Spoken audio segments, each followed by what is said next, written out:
हमारा सबसे निवेदन है अपने साथियों को समझाइए।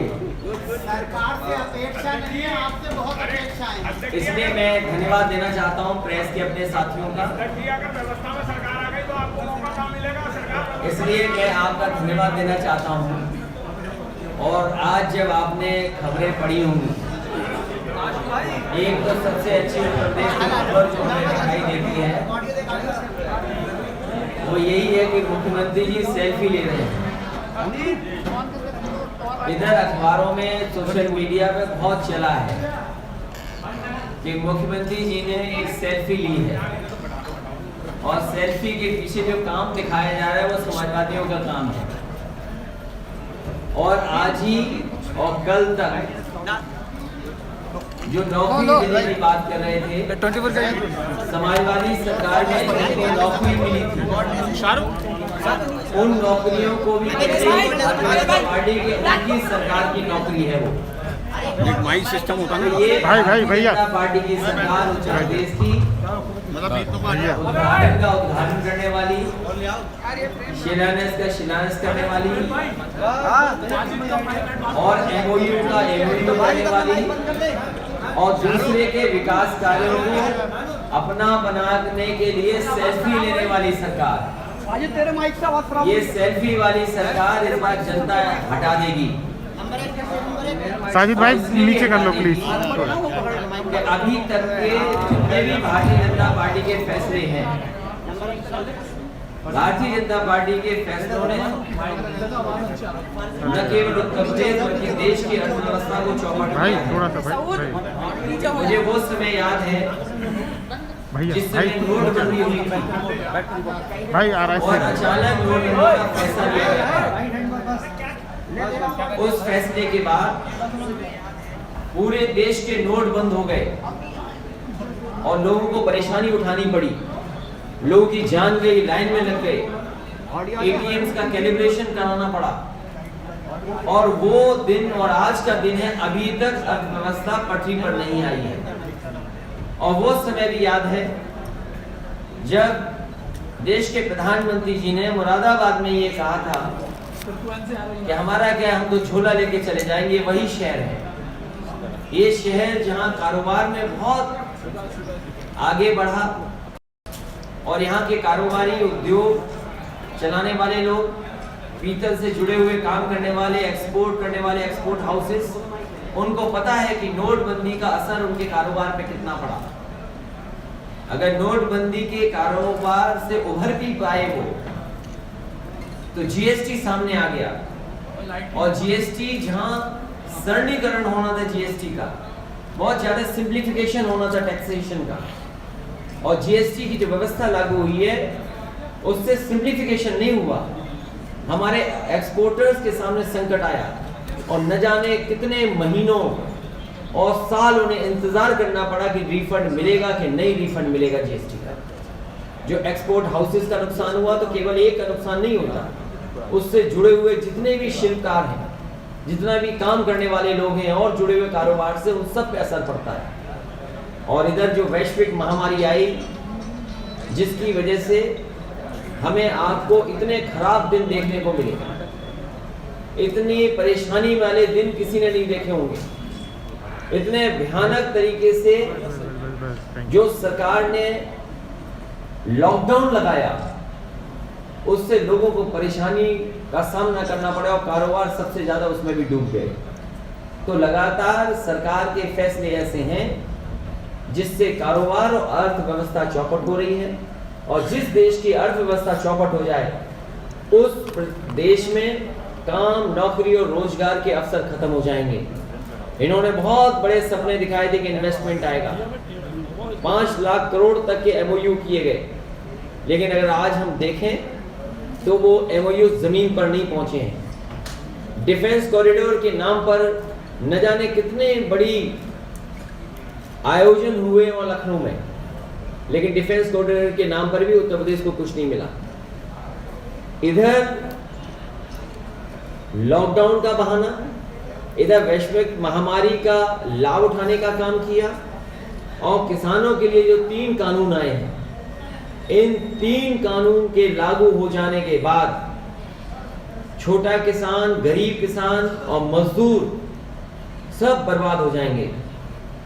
खेती बेचनी पड़ेगी और बाजार को कुछ हाथों में दे दिया जो वो कंट्रोल करेंगे।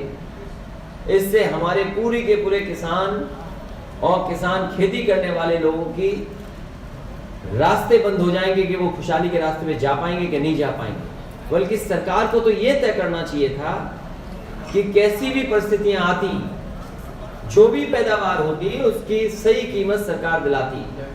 भारतीय जनता पार्टी को सोचना चाहिए आज और बताना चाहिए कि किन फैसलों से किसानों की आय दोगुनी हो जाएगी, क्योंकि आय दोगुनी का सपना भारतीय जनता पार्टी ने दिखाया।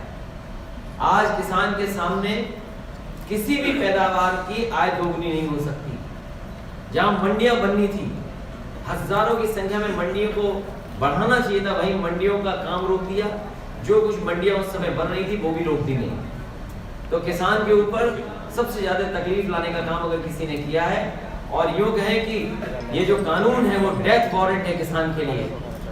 आने वाले समय में उन्हें खेती बेचनी पड़ जाएगी और दूसरा कुछ काम धंधा ढूंढना पड़ जाएगा। इधर महंगाई, डीजल, पेट्रोल और सिलेंडर की कीमत आपने देखी, कितनी कीमत बढ़ गई है और लगातार कीमतें बढ़ रही हैं।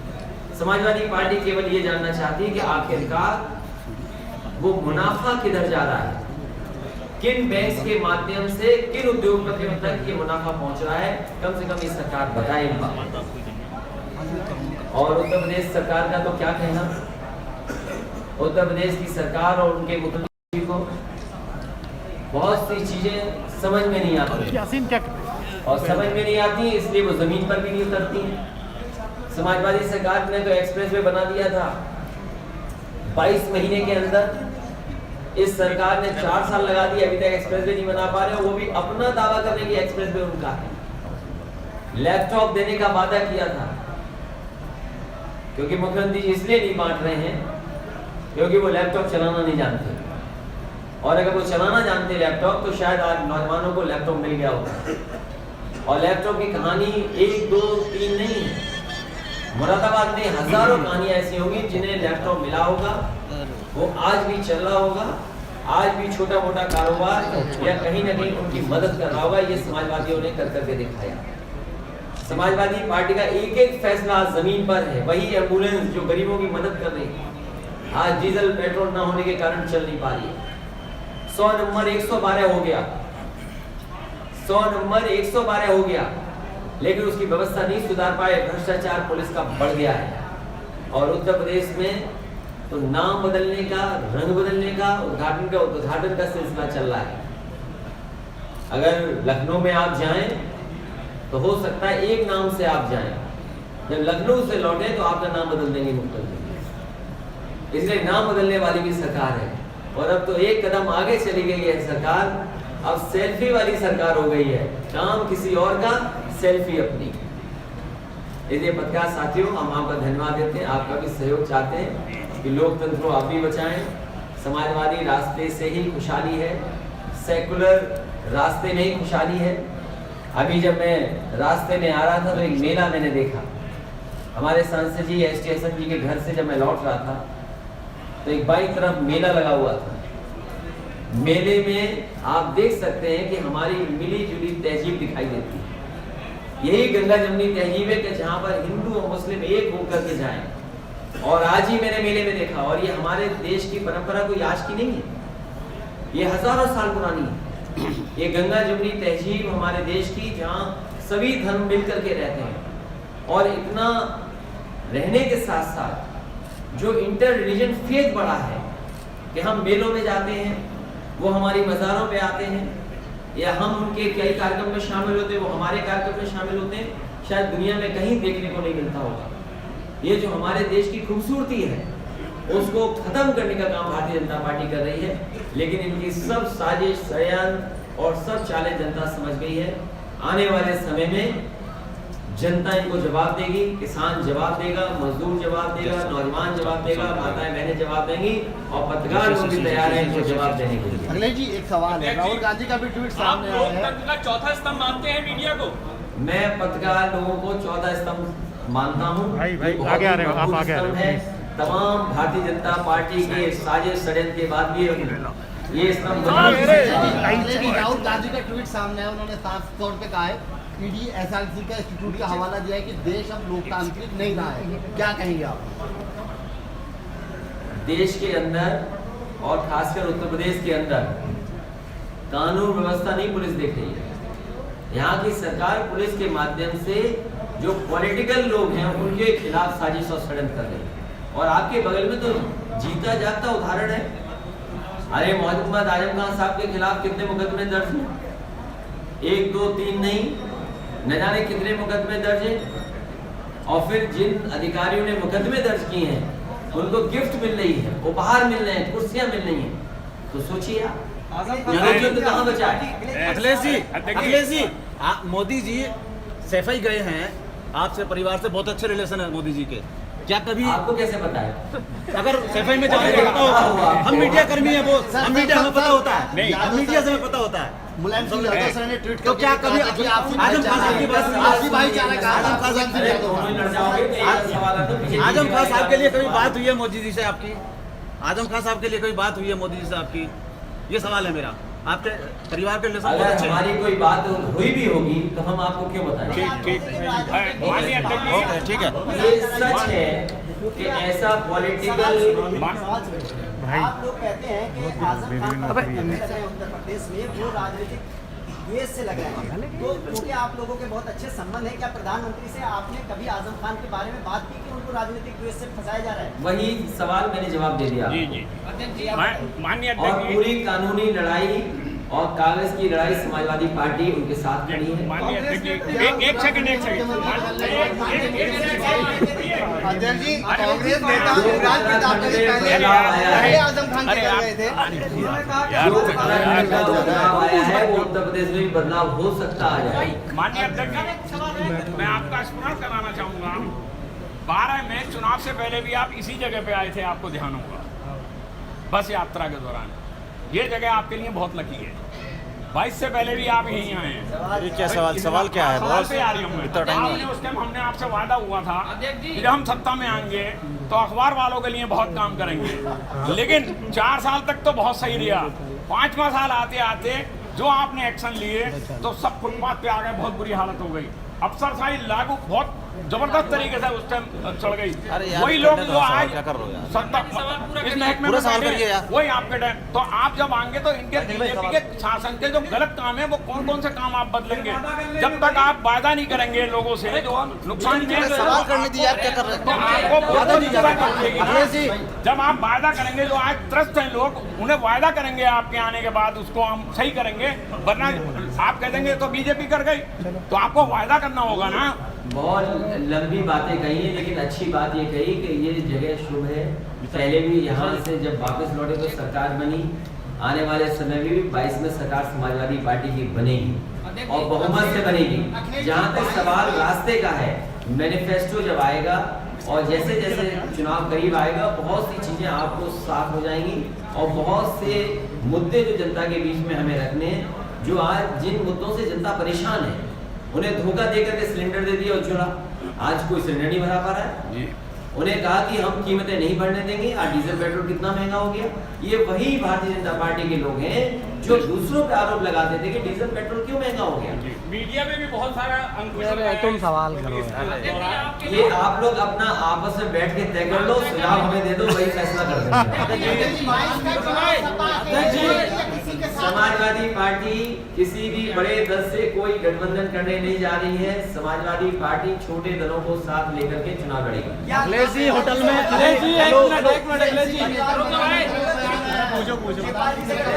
तुम्हारा चैनल छोटा होगा, चिल्ला जाते रहे हो।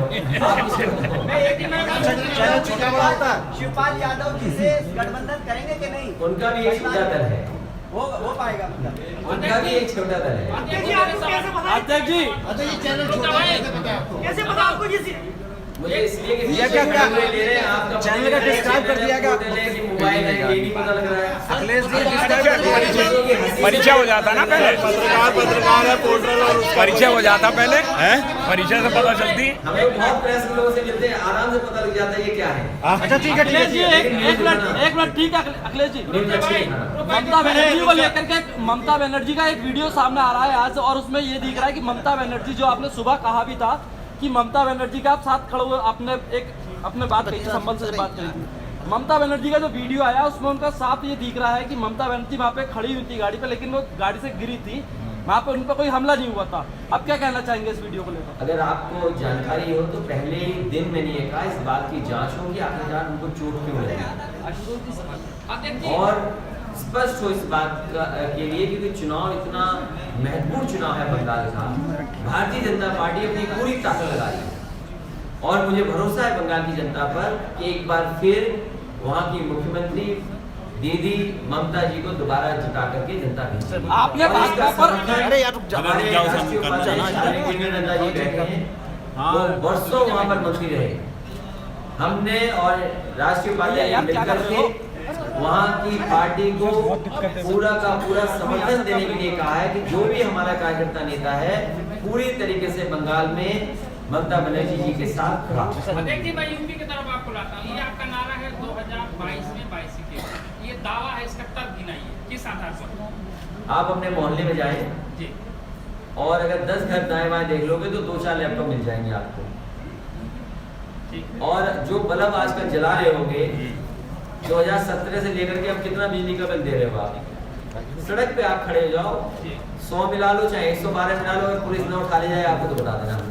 अखिलेश जी भाई साहब इधर से कर तो दो, कोई आपका आगे चले जाओ। फोन कर देगा, वही एम्बुलेंस आएगी, आपको अस्पताल पहुंचाएगी। अखिलेश जी 2022 में बहुत जानकारी थी। अखिलेश जी 2022 और अगर में पत्रकार मरते थे तो सरकार से 20 लाख रुपए हम मदद करते। अखिलेश जी 2022 में कितने युवाओं को ये टिकट देंगे? सरकार नहीं मदद करी पत्रकारों की। अखिलेश जी 2022 में कितने युवाओं को टिकट देंगे? क्योंकि चेहरा युवा का नहीं दिखाई दे रहा कहीं आपके पास। अगर कहीं जगह तुम्हें मिल जाए तुम आ जाओ।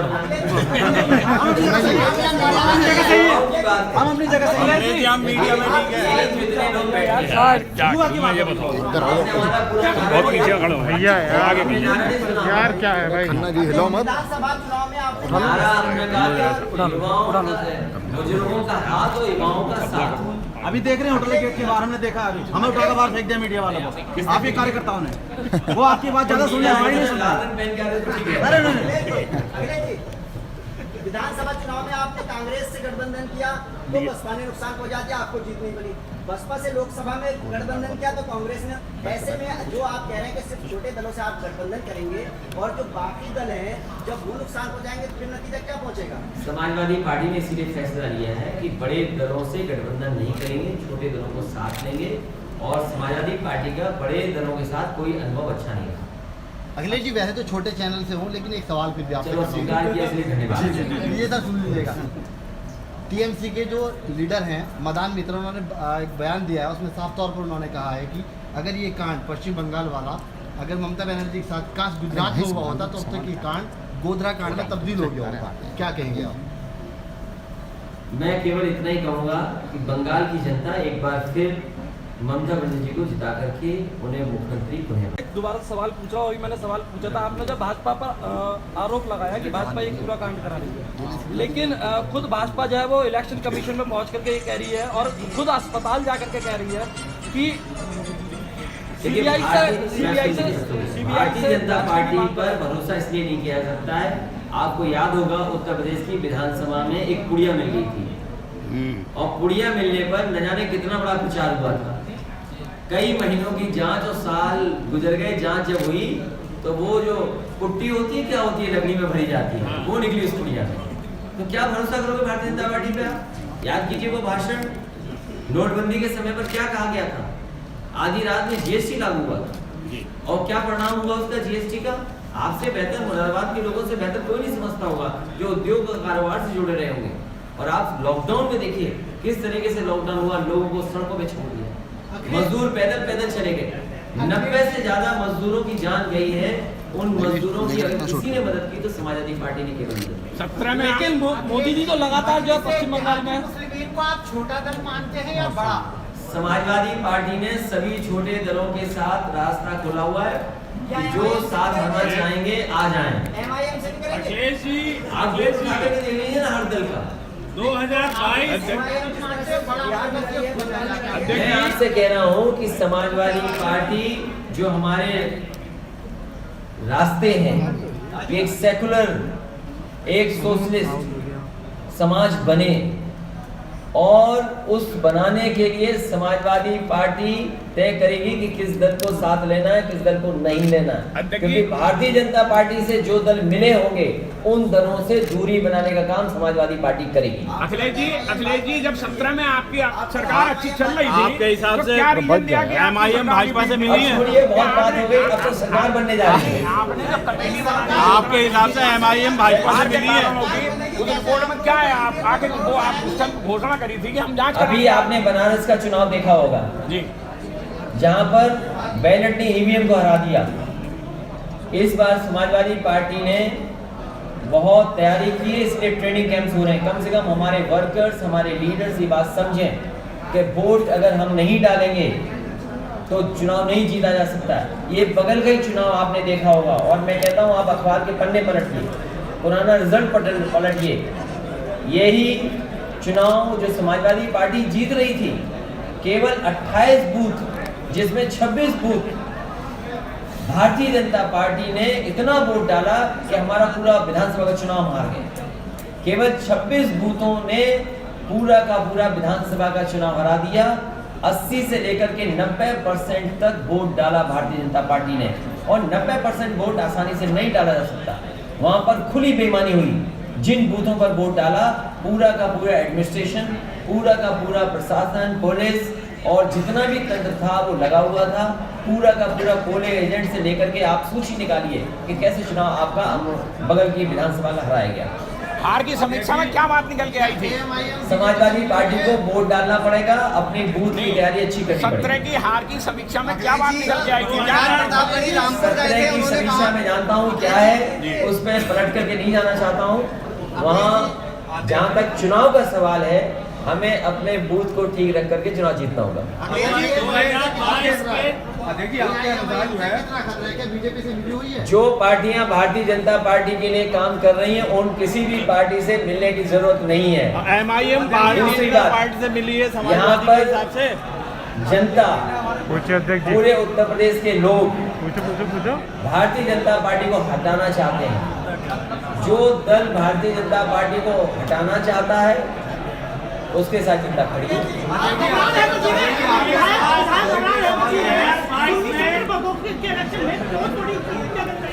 अब वो जो होगी पार्टी फैसला करेगी, वो कार्रवाई होगी। 2022 में आपका क्या वो आपको पता लग जाएगा कार्रवाई क्या हुई है।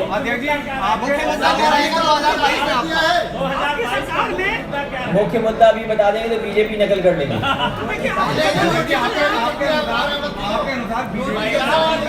रुक भाई, वो कुछ पूछ रहे सवाल। नोटिस आपने जारी कर दिया है, पार्टी ने नोटिस दिया है। क्या कार्रवाई होगी, क्या लगता है? अब क्या नोटिस दिया, पार्टी जवाब तो आएगी, क्या जवाब मिलेगा उसमें? सवाल हमसे पूछ रहे हो, सवाल कभी भारतीय जनता पार्टी के लिए भी तो पूछ लिया करो। भारतीय जनता पार्टी के